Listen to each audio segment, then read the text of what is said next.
무더운 여름날, 교토의 강가에 구경꾼들이 몰려들었습니다. 30명이 넘는 여인들이 죽음을 기다리고 있었죠. 그 중심에 15살 소녀 코마히메가 서 있었습니다. 눈부시게 하얀 피부와 맑은 눈동자. 사람들은 그녀를 보며 탄식했습니다. 저렇게 예쁜 아이가 무슨 죄를 지었길래 저 자리에 서 있는 걸까? 그녀는 사람을 죽이지도 나라를 팔지도 않았습니다. 죄가 있다면 딱 하나, 너무나 아름다웠다는 것이었죠. 얼굴 한 번 못 본 남편 때문에 소녀는 오늘 여기서 죽어야 합니다. 칼날이 번뜩이는 순간 소녀는 울지 않았습니다. 고향 야마가타의 숲과 부모님의 얼굴을 떠올렸을까요? 피지도 못한 꽃송이가 차가운 강바닥으로 떨어지려 합니다. 예쁘다는 소문 하나로 인생을 도둑맞은 소녀의 이야기입니다. 오늘의 이야기 시작하기 전 구독과 좋아요 눌러주시고 지금 어디서 듣고 계신지 댓글로 남겨주시면 따뜻한 마음을 담아 계신 그곳에 평안과 행복이 깃들기를 응원하겠습니다. 자, 그럼 오늘의 이야기 시작하겠습니다. 일부 야마가타의 보석. 야마가타, 1573년 겨울, 눈 내리는 성곽 안에서 한 여자아이가 태어났습니다. 이름은 코마히메, 아버지는 모가미 요시아키, 어머니는 오사키 부인이었죠. 딸을 둔 아버지의 마음 아시나요? 전국시대 무장들은 아들을 원했습니다. 가문을 잇고 전쟁터에 나갈 아들을 말이죠. 하지만 요시아키는 달랐습니다. 딸이 웃으면 자신도 웃었고 딸이 울면 자신도 울었습니다. 전쟁터에서도 정무를 볼 때도 딸 생각이 먼저였죠. 코마히메는 그렇게 자랐습니다. 야마가타 성이 가장 높은 누각에서 봄을 맞았고 정원에서 가을을 보냈습니다. 아버지는 딸에게 최고의 스승을 붙였죠. 서도를 배우고 왁카를 짓고 향을 감별하는 법을 익혔습니다.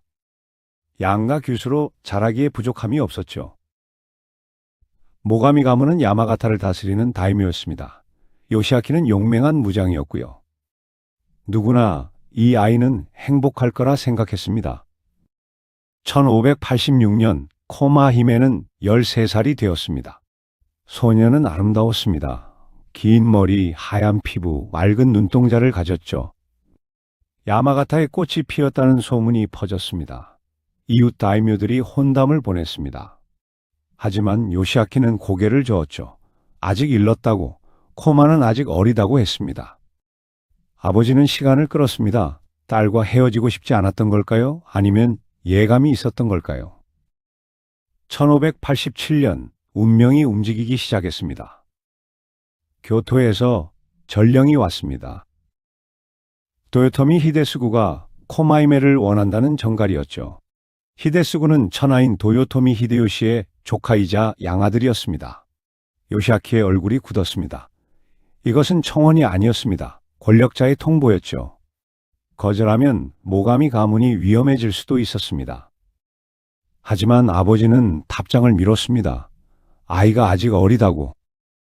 몸이 약해서 먼 길을 갈 수 없다고 핑계를 댔죠. 시간을 벌기 위한 몸부림이었습니다. 한 달이 지나고 2달이 지났습니다. 교토에서 다시 전령이 왔습니다. 이번엔 어조가 달랐죠. 언제까지 기다려야 하냐는 독촉이었습니다. 요시아키는 궁지에 몰렸습니다. 딸을 보내지 않으면 반역으로 몰릴 수도 있었습니다. 보내자니 가슴이 찢어졌고요. 무엇이 옳은 선택일까요? 밤마다 고민했습니다. 오사키 부인과 마주 앉아 눈물을 흘렸습니다. 하지만 결정을 미룰 수만은 없었죠. 1588년 봄, 결정의 시간이 왔습니다. 코마히메는 15살이었습니다. 꽃다운 나이였죠. 아버지가 불렀을 때 딸은 이미 알고 있었습니다. 교토로 가야 한다는 것을, 이것이 운명이라는 것을. 소녀는 떨리는 목소리로 대답했습니다. 괜찮다고, 걱정하지 말라고요. 하지만 그날 밤 코마히메는 혼자 울었습니다. 자신이 다시는 야마가타로 돌아오지 못할지도 모른다는 것을 알았기 때문이죠. 출발 전날 아버지가 편지를 썼습니다. 네가 떠나면 이 성은 봄이 오지 않을 것 같다는 내용이었죠. 어머니는 딸의 머리를 빗겨주었습니다. 하얀 손으로 긴 머리를 쓸어내리며 눈물을 참았습니다. 힘들면 언제든 돌아오라고 말했습니다. 하지만 돌아올 수 있을까요? 권력자의 첩으로 들어간 여인이 집으로 돌아온다는 것은 있을 수 없는 일이었습니다. 1588년 3월, 가마가 준비되었습니다. 코마이메는 마지막으로 야마가타 성을 둘러보았습니다. 봄꽃이 피어 있었습니다. 자신이 뛰어놀던 정원, 서도를 배우던 서재, 가족과 식사하던 방이 보였죠. 작은 목소리로 안녕이라고 인사했습니다. 누구도 듣지 못했습니다. 가마문이 닫혔습니다. 긴 행렬이 움직이기 시작했습니다. 요시아키는 성 위에서 그것을 지켜봤습니다. 작아져가는 가마를 보며 눈물을 흘렸죠. 그것이 아버지와 딸의 마지막 만남이었습니다. 이부 권력이라는 이름의 폭풍. 1588년 3월 말, 코마히메는 야마가타를 떠났습니다. 긴 여정이 시작됐습니다. 야마가타에서 교토까지는 수백 킬로미터였죠. 산을 넘고 강을 건너야 했습니다. 가마 행렬은 느리게 움직였습니다. 하루에 20킬로미터가 고작이었죠. 길은 험했습니다. 비포장도로였고 산길이 많았습니다. 코마히메는 가마 안에서 창밖을 봤습니다. 첫날은 익숙한 풍경이었습니다. 야마가타의 산들, 논밭들, 마을들이 보였죠. 하지만 이틀째부터는 낯선 땅이었습니다. 일주일이 지나자 완전히 모르는 곳이었습니다. 높은 산맥을 넘었습니다. 큰 강을 건넜죠. 본 적 없는 풍경들이 이어졌습니다. 가끔 휴식을 취했습니다. 작은 마을의 여관에서 묵었습니다. 현지 사람들이 구경을 나왔죠. 다이미묘의 딸이 지나간다는 소문이 퍼졌습니다. 시녀들이 코마히메를 돌봤습니다. 나이든 시녀 한 명은 야마가타에서부터 함께 온 사람이었습니다. 코마히메를 어릴 때부터 봐온 여인이었죠. 그 시녀는 밤마다 코마히메 옆에 앉았습니다. 아무 말 없이 손을 잡아줬습니다. 소녀가 우는 소리를 들었지만 모른 척 했죠. 2주가 지났습니다.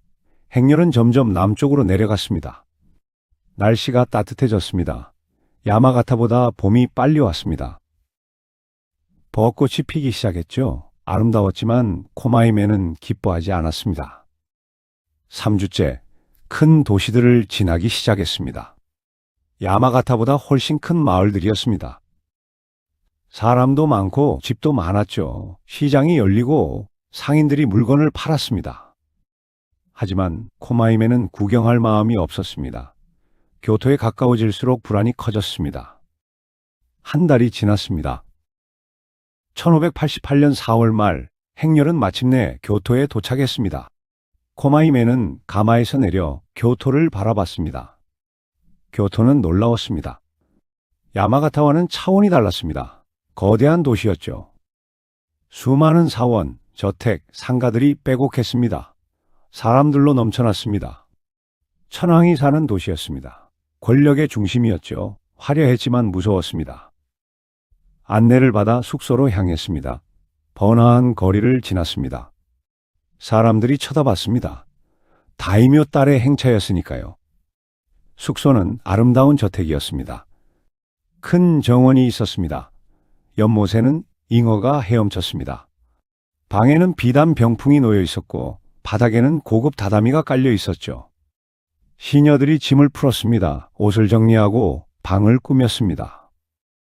코마히메는 창가에 앉아 정원을 봤습니다. 이제 히데스구를 만나겠죠. 어떤 사람일까 생각했습니다. 하루가 지났습니다. 아무 소식이 없었습니다. 이틀째도 마찬가지였습니다. 히데스구는 나타나지 않았습니다. 시녀들도 그에 대해 말하지 않았죠. 일주일이 지났습니다. 여전히 아무 일도 일어나지 않았습니다. 코마히메는 혼란스러웠습니다. 자신을 부른 사람이 왜 만나지 않는 걸까요? 무슨 문제가 있는 걸까요? 물어볼 사람이 없었습니다. 시녀들은 모른다고만 했습니다. 한 달이 지났습니다. 2달이 지났습니다. 코마히메는 숙소에 갇힌 것이나 마찬가지였습니다. 밖으로 나갈 수 없었습니다. 다른 사람을 만날 수도 없었죠. 정원을 거닐었습니다. 책을 읽었습니다. 서도를 연습했습니다. 하지만 마음은 무거웠습니다. 야마가타가 그리웠습니다. 아버지가 보고 싶었습니다. 어머니가 그리웠죠. 때로는 울었습니다. 아무도 모르게 혼자 울었습니다. 시간이 흘렀습니다. 여름이 왔습니다. 코마이메는 점점 무기력해졌습니다. 희망이 사라졌습니다. 이대로 평생 이 저택에 갇혀 사는 건 아닐까 생각했죠. 그해 가을, 분위기가 이상해지기 시작했습니다. 시녀들이 수군거렸습니다. 교토에 안 좋은 소문이 돌았습니다. 히데스구에 대한 이야기였죠. 코마이메는 정확히 알 수 없었습니다. 하지만 무언가 잘못되고 있다는 것은 느꼈습니다. 사실 코마이메가 교토에 오기 전부터 권력의 중심에서는 거대한 변화가 일어나고 있었습니다. 이야기는 몇 년 전으로 거슬러 올라갑니다. 도요토미 히데요시, 그는 아무것도 아닌 곳에서 시작했습니다. 농민의 아들로 태어나 천하를 통일한 사람이었죠. 1585년 히데요시는 관백이 됐습니다. 천황다음과는 최고 권력자였습니다. 하지만 그에게는 아들이 없었습니다. 조카 히데스구가 있었습니다. 히데요시는 그를 양아들로 삼았습니다. 후계자로 키웠죠. 히데스구는 똑똑했습니다. 무예에도 뛰어났습니다. 히데요시는 그를 믿었습니다. 1591년 히데요시는 관백 자리를 히데스구에게 물려줬습니다. 28살의 히데스구는 일본의 정점에 올랐습니다. 모든 다이묘들이 그 앞에 고개를 숙였죠. 권력은 절대적이었습니다. 히데스구는 권력을 즐겼습니다. 사치를 부렸습니다. 많은 첩을 두었죠. 연회를 열고 사냥을 즐겼습니다. 히데요시는 처음에는 용인했습니다. 젊으니까 그럴 수 있다고 생각했죠. 하지만 1593년 모든 것이 변했습니다. 히데요시에게 아들이 태어난 겁니다. 히데요리라는 이름의 아기였습니다. 57살, 늙은 남자에게 생긴 친아들이었습니다. 기적 같은 일이었죠. 히데요시의 마음이 변했습니다. 조카보다 친아들이 귀했습니다. 천하를 아들에게 물려주고 싶었죠. 하지만 문제가 있었습니다. 히데스구가 이미 관백이었다는 것입니다. 히데요시는 고민했습니다. 어떻게 해야 할까? 히데스구를 물러나게 할 방법이 필요했습니다. 히데스구도 분위기를 느꼈습니다. 숙부의 태도가 차가워졌습니다. 예전처럼 따뜻하지 않았죠. 회의에 부를 때도 줄었습니다. 측근들이 속삭였습니다. 조심하라고. 히데요리가 잘하면 위험하다고요. 히데스구는 불안해졌습니다. 자신의 자리가 흔들리고 있었습니다. 1594년, 1595년 긴장은 계속됐습니다. 히데요시는 히데스구를 멀리하기 시작했습니다. 중요한 결정에서 제외시켰죠. 권한을 조금씩 빼앗았습니다. 히데스구는 저항할 수 없었습니다. 숙부이자 양아버지인 히데요시를 거역할 수 없었죠. 그러던 1595년 7월 폭풍이 터졌습니다. 히데요시가 히데스구를 불렀습니다. 역모를 꾸몄다는 혐의였습니다. 구체적인 증거는 없었습니다. 누가 고발했는지도 불분명했습니다. 하지만 히데요시의 말이 곧 법이었죠. 히데스구는 변명할 기회도 없었습니다. 곧바로 고야산으로 유배됐습니다. 산속 깊은 곳의 절이었습니다. 사실상 감금이었죠. 유배된 지 보름 만에 명령이 왔습니다. 할복하라는 명령이었습니다. 1595년 8월 15일 히데스구는 29살의 나이로 생을 마감했습니다. 관백에서 역모자로, 권력자에서 죄인으로 급격한 추락이었습니다. 하지만 히데요시의 분노는 거기서 끝나지 않았습니다. 히데스구와 관련된 모든 사람을 처벌하기로 했습니다.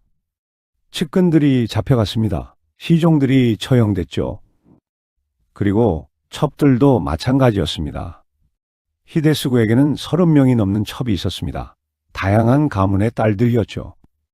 어떤 이는 20살이 넘었지만 어떤 이는 15살도 안 됐습니다. 이들은 모두 교토 시내 감옥으로 끌려갔습니다. 코마이메도 그중 한 명이었습니다. 비록 히데스구를 만난 적도 없었지만 그의 여자로 분류됐습니다. 감옥은 어두웠습니다. 좁고 더러웠죠. 30명이 넘는 여인들이 함께 갇혔습니다. 울음소리가 끊이지 않았습니다. 어떤 이는 기도했고 어떤 이는 저주했죠. 코마이메는 구석에 앉아 있었습니다. 얼굴도 본 적 없는 남자 때문에 죽게 됐습니다. 억울했습니다. 하지만 항변할 곳이 없었죠. 다른 여인들과 이야기를 나눴습니다. 어떤 여인은 교토 귀족의 딸이었습니다. 18살이었죠. 히데스구의 총애를 받았다고 했습니다. 아이까지 임신했었다고요. 어떤 여인은 무사의 딸이었습니다. 20살이었습니다. 히데스구와 함께 산 지 1년밖에 안 됐다고 했죠. 어떤 여인은 14살이었습니다. 코마이메보다 어렸습니다. 아직 어린아이 같았죠. 어머니를 찾으며 울었습니다. 모두가 억울했습니다. 모두가 무고했습니다. 하지만 아무도 구해주지 않았습니다. 1595년 8월 말 처형 명령이 내려졌습니다. 여인들은 산조 강가로 끌려갔습니다. 교토 한복판이었습니다. 사람들이 구경하러 몰려들었죠. 처형 방법은 잔인했습니다. 하나하나 설명할 필요는 없겠죠. 끔찍했습니다. 30명이 넘는 여인들이 하루에 모두 처형됐습니다. 코마이메도 그 안에 있었습니다. 15살 소녀. 히데스구의 얼굴조차 본 적 없는 소녀였습니다. 기록에 따르면 코마이메는 마지막까지 침착했다고 합니다. 울지도 않고 비굴하게 굴지도 않았다고요. 담담하게 죽음을 받아들였다고 합니다. 정말 그랬을까요? 15살 소녀가 두렵지 않았을까요? 아마도 참았던 거겠죠. 모가미 가문의 딸로서 품위를 지키려 했던 거겠죠. 마지막 순간 코마이메는 무엇을 생각했을까요? 야마가타의 봄을 떠올렸을까요? 아버지의 얼굴을 그렸을까요? 어머니의 손길을 기억했을까요? 아니면 이미 모든 것을 놓아버렸을까요? 1595년 8월 하순 코마이메의 짧은 생이 끝났습니다. 22년, 그중 행복했던 시간은 얼마나 될까요? 15년이 전부였을 겁니다. 권력의 폭풍이 한 소녀를 집어삼켰습니다. 3부, 엇갈린 운명, 남겨진 사람들. 1595년 7월 중순, 소문이 야마가타에 도착했습니다. 교토에서 큰 사건이 터졌다는 소문이었습니다. 히데스구가 역모로 몰렸다는 이야기였죠. 모가미 요시아키는 가슴이 철렁했습니다. 히데스구, 그 이름을 듣는 순간 딸이 떠올랐습니다. 코마가 그의 첩으로 보내졌으니까요. 더 자세한 소식을 알아야 했습니다. 요시아키는 급히 사람을 교토로 보냈습니다. 정확한 상황을 파악하라고 했죠. 일주일 후 전령이 돌아왔습니다. 소식은 최악이었습니다. 히데스구가 고야산으로 유배됐다고요. 할복 명령이 내려질 거라고 했습니다. 요시아키는 식은땀이 흘렀습니다. 더 무서운 소문도 있었습니다. 히데스구와 관련된 모든 사람을 처벌할 거라는 이야기였죠. 가족도, 측근도, 첩들까지요. 딸이 위험했습니다.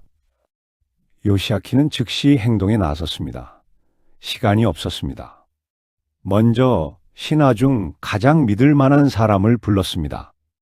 급히 교토로 가라고 명령했습니다. 코마이메를 데려오라고 어떻게든 빼내오라고 했죠. 신하가 출발했습니다. 밤낮 없이 달렸습니다. 요시아키는 편지를 썼습니다. 히데요시에게 보내는 탄원서였습니다. 딸은 죄가 없다는 내용이었죠. 코마이메는 히데스구를 만난 적도 없습니다. 교토에 도착한 지 얼마 안 됐습니다. 첩이라 부를 수도 없습니다. 부디 살려주십시오.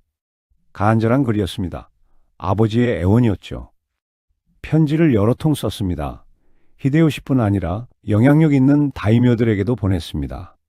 도와달라고, 딸의 목숨을 구해달라고 청했습니다. 오사키 부인도 편지를 썼습니다. 손이 떨렸습니다. 눈물이 종이에 떨어졌죠. 제발 딸을 살려달라고, 어머니의 심정을 이해해달라고 애원했습니다. 부부는 밤을 새웠습니다. 할 수 있는 모든 것을 했습니다. 연줄이 있는 곳마다 사람을 보냈습니다. 도움을 청했죠. 하지만 시간이 촉박했습니다. 7월 말 또 다른 전령이 왔습니다. 히데스구가 할복했다는 소식이었습니다. 8월 15일의 일이었죠. 요시아키는 절망했습니다. 이제 딸도 위험했습니다. 더 급하게 움직였습니다. 야마가타에서 교토까지는 한 달이 걸리는 거리였지만 급하면 보름 만에 갈 수도 있었습니다. 보낸 신하에게 다시 전령을 보냈습니다. 더 서두르라고, 어떤 수를 써서라도 코마를 구하라고 했습니다. 금은 보화를 준비했습니다. 뇌물을 쓸 수도 있었습니다. 교토의 관리들에게 줄 수 있었죠. 요시아키는 돈이 아깝지 않았습니다. 영지가 줄어들어도 상관없었습니다. 딸만 살 수 있다면요. 모든 수단을 동원했습니다. 하지만 8월 초 끔찍한 소식이 들려왔습니다. 히데스구의 첩들이 모두 잡혀갔다는 것이었습니다. 교토 감옥에 수감됐다고요? 코마이메도 그 안에 있었습니다. 요시아키는 미칠 것 같았습니다. 더 급하게 탄원서를 보냈습니다. 이번엔 직접 교토로 가려고도 했습니다. 히데요시 앞에 엎드려서라도 딸을 살려달라고 빌 생각이었죠. 신하들이 말렸습니다. 주군이 직접 가면 모가미 가문 전체가 위험하다고요. 히데요시를 거스르는 것으로 보일 수 있다고 했습니다. 요시아키는 고민했습니다. 딸을 살리려다 가문 전체가 멸망할 수도 있었습니다. 하지만 딸을 포기할 수도 없었죠. 매일이 고문이었습니다. 오사키 부인은 기도했습니다. 절에 가서 밤새 빌었습니다. 부처님께, 신께, 누구든 좋으니 딸을 살려달라고요. 공양을 올렸습니다. 시주를 했습니다. 딸의 목숨을 구해달라고 애원했죠. 하지만 기적은 일어나지 않았습니다. 8월 중순 교토로 보낸 신하가 돌아왔습니다. 빈손이었습니다. 얼굴이 창백했습니다. 요시아키 앞에 엎드렸습니다. 죄송하다고, 늦었다고 말했습니다. 무슨 소리냐고 요시아키가 물었습니다. 신하는 떨리는 목소리로 대답했습니다. 처형이 이미 집행됐다고요? 히데요시가 번복해 코마마 히메마는 비구니로 살려주려 했지만 이미 형이 집행된 후였습니다. 8월 하순에 이었습니다. 요시아키는 아무 말도 하지 못했습니다. 감옥에 도착했을 때 이미 늦었다고 했습니다. 요시아키는 그 자리에 주저앉았습니다. 모든 노력이 허사였습니다. 편지도 뇌물도 사람을 보낸 것도 소용없었습니다. 너무 늦었습니다. 아니, 처음부터 불가능했던 거였습니다. 히데요시의 분노 앞에서 한 지방 다이묘가 할 수 있는 일은 없었습니다. 요시아키는 무력감에 휩싸였습니다. 딸을 지키지 못했습니다. 아버지로서 해야 할 일을 하지 못했죠. 뭘 더 할 수 있었을까요? 더 빨리 움직였어야 했을까요? 직접 교토로 갔어야 했을까요? 후회가 밀려왔습니다. 오사키 부인이 소식을 들었습니다. 비명을 지르며 쓰러졌습니다. 시녀들이 부축했습니다. 정신을 차리지 못했죠. 한참 후에야 깨어났습니다. 깨어나자마자 울기 시작했습니다. 울음을 멈출 수가 없었죠. 내 딸, 내 코마라고 불렀습니다. 내가 더 빨리 빌었어야 했다고, 내가 더 많이 기도했어야 했다고 자책했습니다. 요시아키가 다가갔습니다. 아내를 안았습니다. 둘 다 울었습니다. 딸을 지키지 못한 부모의 눈물이었습니다. 그날 밤, 모가미 성은 울음소리로 가득했습니다. 신하들도 울었습니다. 시녀들도 울었습니다. 코마이메를 아는 모든 사람이 슬퍼했죠. 그리고 분노했습니다. 억울했습니다. 다음 날부터 장례 준비가 시작됐습니다. 시신은 교토에 있었습니다. 가져올 수 없었습니다. 빈소만 차렸습니다. 코마이메가 어릴 적 입었던 옷을 놓았습니다. 그녀가 쓰던 붓과 벼루를 놓았죠. 좋아하던 꽃을 올렸습니다. 조문객이 끊이지 않았습니다. 야마가타의 무사들이 왔습니다. 상인들이 왔습니다. 평민들까지 찾아왔죠. 모두가 코마이메를 기억했습니다. 착한 아가씨였다고 했습니다. 예쁘고 상냥했다고 했죠. 억울하게 죽었다며 눈물을 흘렸습니다. 일주일 동안 조문이 이어졌습니다. 오사키 부인은 빈소를 떠나지 않았습니다. 하루 종일 앉아 있었습니다. 밥을 먹지 않았습니다. 물도 거의 마시지 않았죠. 시녀들이 걱정했습니다. 몸이 상한다고, 좀 쉬어야 한다고 했습니다. 하지만 부인은 듣지 않았습니다. 내 잘못이라고 되뇌었습니다. 내가 딸을 지키지 못했다고, 내가 보냈다고 자책했습니다. 요시아키가 말했습니다. 당신 잘못이 아니라고, 우리가 어쩔 수 없었다고요. 하지만 부인은 고개를 저었습니다. 어머니로서 딸을 지켜야 했다고 자신은 실패했다고 말했습니다. 요시아키도 마찬가지였습니다. 아버지로서 딸을 보호해야 했습니다. 하지만 하지 못했습니다. 모든 노력이 부족했습니다. 더 빨리 움직였어야 했습니다. 더 강하게 항의했어야 했습니다. 하지만 권력 앞에서 무력했습니다. 히데요시의 분노를 막을 수 없었습니다. 이것이 약자의 운명이었습니다. 열흘이 지났습니다.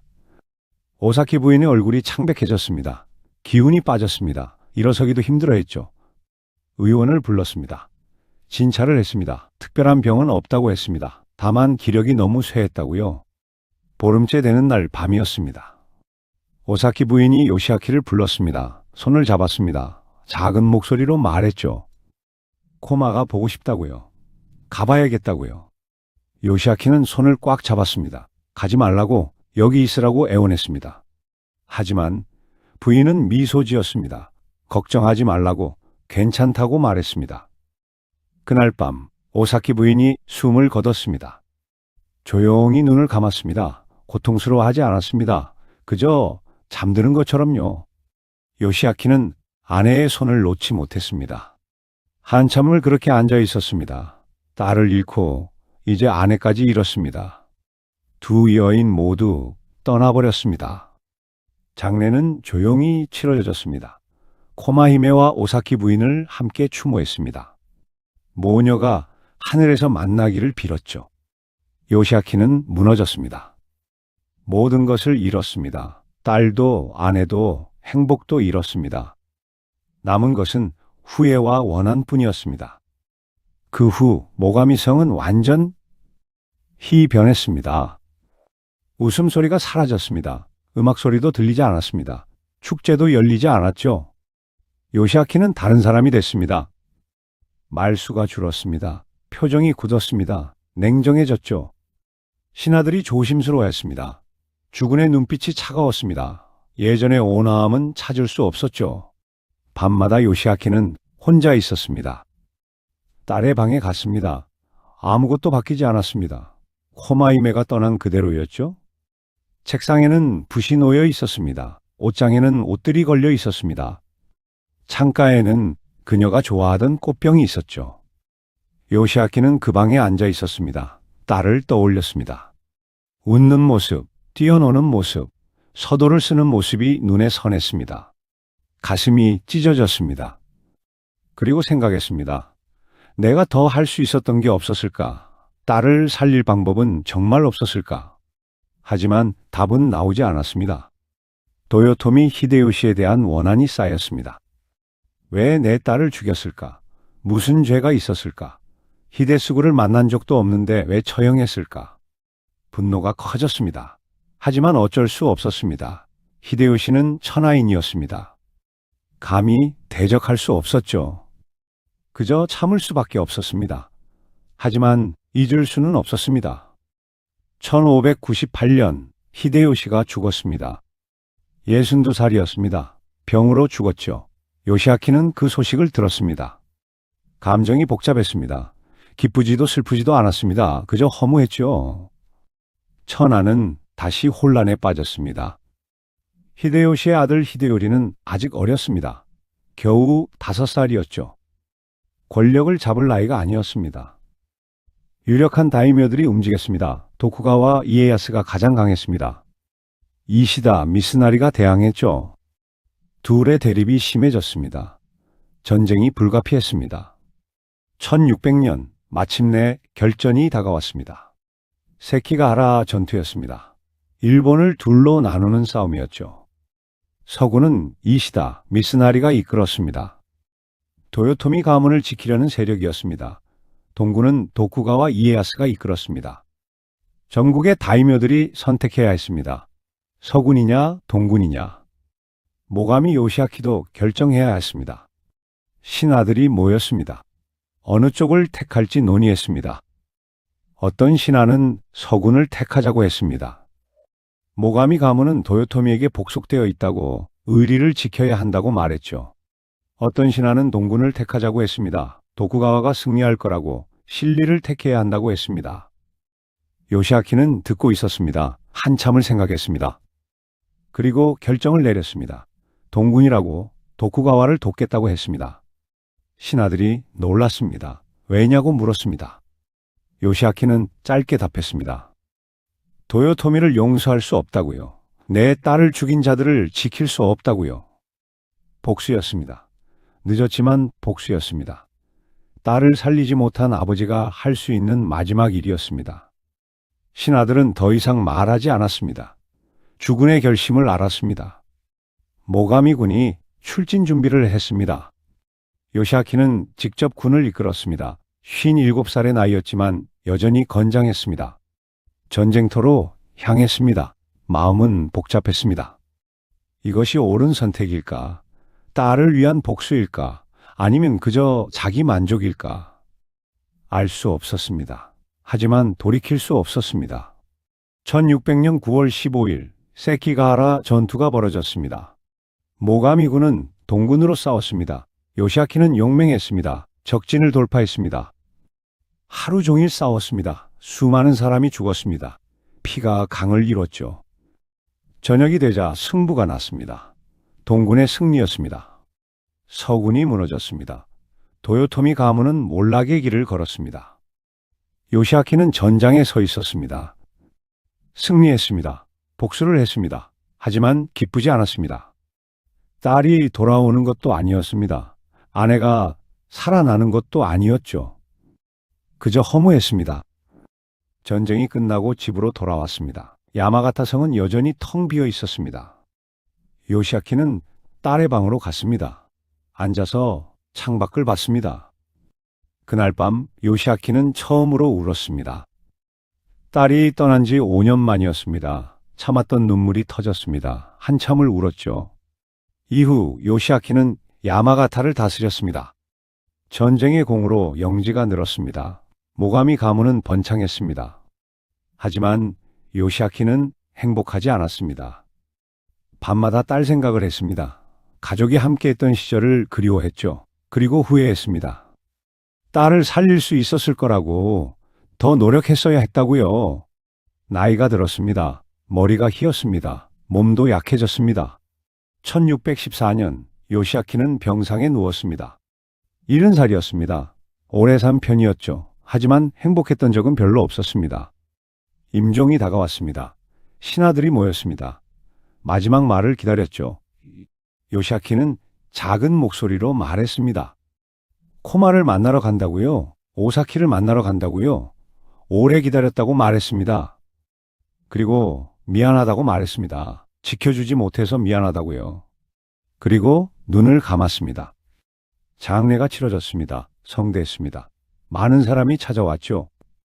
무덤에는 세 개의 이름이 새겨졌습니다. 모가미 요시아키, 오사키 부인, 코마히메.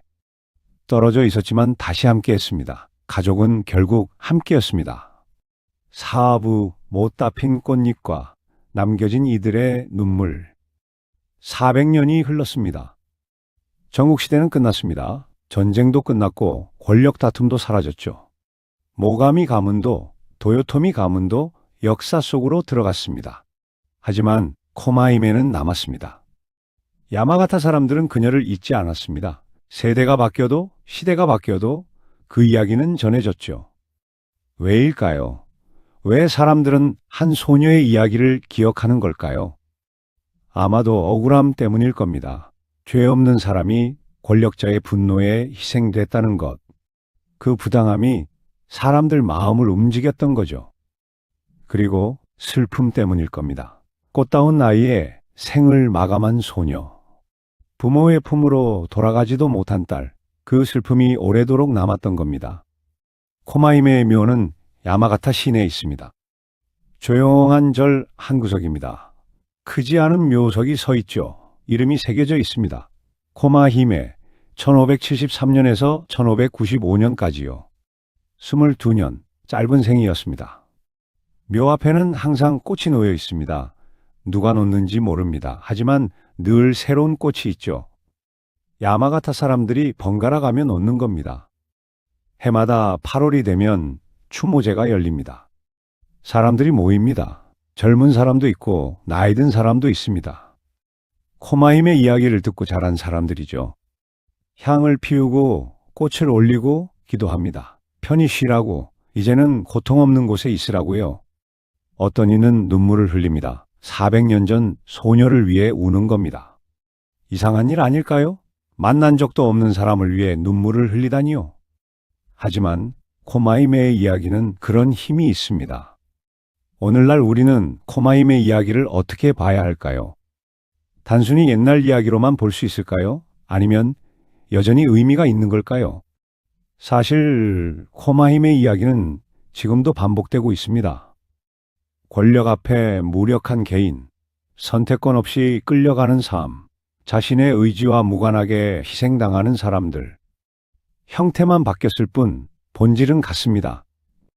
코마이메는 딸이었습니다. 여성이었습니다. 약자였습니다. 전국시대의 여성은 선택권이 없었습니다. 아버지가 정하는 대로, 권력자가 원하는 대로 살아야 했죠. 결혼도 자유롭지 않았습니다. 사랑도 선택할 수 없었습니다. 특히 다이묘의 딸들은 정치 도구였습니다. 동맹을 맺기 위해, 평화를 유지하기 위해, 권력을 얻기 위해 시집 보내졌죠. 코마이메도 마찬가지였습니다. 그녀가 원해서 교토로 간 게 아니었습니다. 히데스구를 사랑해서 간 게 아니었죠. 권력자가 원했기 때문에 가야 했습니다. 거부할 수 없었습니다. 거부하면 가문이 위험했으니까요. 이것이 당시 여성의 삶이었습니다. 오늘날은 어떨까요? 많이 나아졌을까요? 겉으로는 그렇습니다. 여성도 선택할 수 있습니다. 결혼도, 직업도, 삶의 방향도 스스로 정하죠. 하지만 정말 자유로울까요? 여전히 많은 여성이 가족의 기대에 눌립니다. 사회의 시선에 갇힙니다. 보이지 않는 압력 속에서 살아갑니다. 완전히 자유롭지는 않습니다. 형태만 바뀌었을 뿐이죠. 코마임의 이야기는 그래서 현재 진행형입니다. 권력의 문제도 마찬가지입니다. 히데요시는 절대 권력자였습니다. 그의 말이 법이었습니다. 증거 없이도 사람을 죽일 수 있었죠. 코마이메는 그 권력의 희생자였습니다. 오늘날에도 권력은 있습니다. 형태는 다르지만 본질은 같습니다. 정치 권력, 경제 권력, 사회적 권력, 이것들 앞에서 개인은 여전히 약합니다. 부당한 일을 당해도 싸울 수 없습니다. 목소리를 내기 어렵습니다. 권력자의 논리가 우선이죠. 코마이메처럼 억울하게 희생되는 사람들이 여전히 있습니다. 물론 완전히 같지는 않습니다. 오늘날에는 법이 있고 인권이 있고 언론이 있으니까요. 하지만 권력 앞에서 개인이 얼마나 무력한지는 비슷합니다. 코마임의 이야기가 가슴 아픈 이유는 그 때문입니다. 그녀가 우리가 될 수 있기 때문이죠. 부모의 마음도 생각해 봐야 합니다. 요시아키와 오사키 부인은 딸을 지키지 못했습니다. 권력 앞에서 무력했습니다. 오늘날 부모들도 비슷한 고민을 합니다. 아이를 지킬 수 있을까? 세상의 위험으로부터, 부당한 일로부터 보호할 수 있을까? 하지만 쉽지 않습니다. 부모도 힘이 한계가 있으니까요. 요시아키는 복수를 했습니다. 세키가하라에서 도요토미에 맞섰습니다. 하지만 허무했습니다. 딸이 돌아오지 않았으니까요. 복수는 위안이 되지 못했습니다. 정의가 실현되어도 잃은 것은 돌아오지 않았습니다. 오늘날도 마찬가지입니다. 부당한 일을 겪은 사람들이 싸웁니다. 정의를 요구합니다. 때로는 이기기도 합니다. 하지만 이긴다고 모든 게 회복되지는 않습니다. 잃은 시간, 상처받은 마음은 돌아오지 않죠. 코마임의 이야기는 그 슬픔을 보여줍니다. 그렇다면 우리는 무엇을 배워야 할까요? 첫째, 권력을 감시해야 합니다. 절대 권력은 절대 부패합니다. 히데요시처럼 권력자가 마음대로 할 수 있으면 무고한 사람이 희생됩니다. 권력을 견제하는 시스템이 필요합니다. 법의 지배, 삼권 분립, 언론의 자유, 이것들이 중요한 이유입니다. 둘째, 약자를 보호해야 합니다. 코마이메는 스스로를 지킬 힘이 없었습니다. 15살 소녀였으니까요. 사회는 약자를 보호해야 합니다. 아이들, 여성, 소수자, 이들이 부당하게 희생되지 않도록 말이죠. 셋째, 기억해야 합니다. 잊으면 반복됩니다. 역사는 교훈을 주지만 기억하는 사람에게만 주죠. 코마이메를 기억하는 것은 단순한 추모가 아닙니다. 이런 비극이 반복되지 않도록 경계하는 겁니다. 넷째, 목소리를 내야 합니다. 코마히메는 말할 수 없었습니다. 항변할 기회가 없었죠. 오늘날 우리는 다릅니다. 말할 수 있습니다. 부당함에 맞설 수 있죠. 침묵하지 말아야 합니다. 불의를 보면 말해야 합니다. 야마가타 향토 박물관에는 코마히메 관련 자료가 전시되어 있습니다. 아버지가 쓴 편지도 있습니다. 딸을 그리워하는 글이 빼곡합니다. 읽는 사람마다 코끝이 찡해집니다. 어머니, 오사키 부인의 유품도 있습니다. 딸을 위해 준비했던 옷감, 장신구들이죠. 딸이 돌아올 거라 믿었던 어머니의 마음이 느껴집니다. 코마히메가 서도를 연습했던 종이도 남아 있습니다. 어린 시절 쓴 글씨입니다. 삐뚤삐뚤하지만 정성스럽죠. 보고 있으면 그 시절 소녀의 모습이 그려집니다. 행복했던 시절의 흔적들입니다. 야마가타 성터에는 안내판이 서 있습니다. 코마히메가 살았던 곳이라고 설명합니다. 관광객들이 찾아옵니다. 일본인만이 아니라 외국인도 옵니다. 한국에서도 옵니다. 코마히메 이야기를 듣고 감동받은 사람들이죠. 비슷한 아픔이 있었기 때문일까요?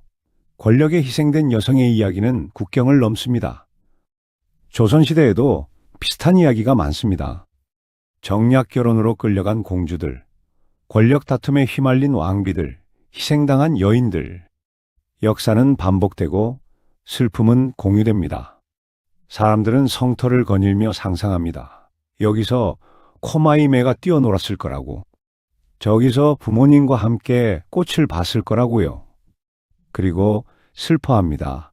이 행복이 왜 지켜지지 못했을까 하고요. 현대를 사는 우리에게 코마히메는 무엇일까요? 먼 옛날의 이야기일까요? 아니면 여전히 살아있는 이야기일까요? 코마히메는 특별한 사람이 아니었습니다. 영웅도 아니었고 권력자도 아니었습니다. 전쟁에서 싸운 적도 없고 역사를 바꾼 적도 없습니다. 그저 평범한 소녀였죠. 하지만 그래서 더 기억되는 겁니다. 평범한 사람의 평범한 행복이 얼마나 소중한지, 그것이 빼앗겼을 때 얼마나 큰 비극인지, 코마히메 이야기는 그것을 보여줍니다. 우리는 모두 코마히메가 될 수 있습니다. 시대를 잘못 타고났다면, 권력자의 기분이 나빴다면, 운이 나빴다면요. 그래서 기억해야 합니다. 이런 일이 다시는 일어나지 않도록요. 오늘날 야마가타의 젊은 세대도 코마히메를 압니다. 학교에서 배웁니다. 할머니에게 듣습니다. 지역 축제에서 그 이야기를 접하죠. 어떤 청소년은 말합니다. 코마히메가 불쌍하다고, 자기 시대에 태어났으면 좋았을 거라고요. 어떤 청소년은 다르게 말합니다. 지금도 비슷한 일이 있다고, 형태만 다를 뿐이라고요. 두 말 모두 맞습니다. 우리는 코마히메가 살던 시대보다 나아졌습니다. 인권이 있고 법이 있고 자유가 있죠. 하지만 완전하지는 않습니다. 여전히 부당함이 있고 희생이 있고 슬픔이 있습니다. 코마히메 이야기는 그래서 끝나지 않았습니다. 지금도 야마가타에서는 코마히메를 야마가타의 꽃이라고 부릅니다. 못다 핀 꽃, 하지만 사람들 마음속에서는 영원히 피어있는 꽃이죠. 매년 봄이 오면 야마가타 성터에 벚꽃이 핍니다. 분홍빛 꽃잎이 바람에 흩날립니다. 사람들은 그 꽃을 보며 코마히메를 떠올립니다.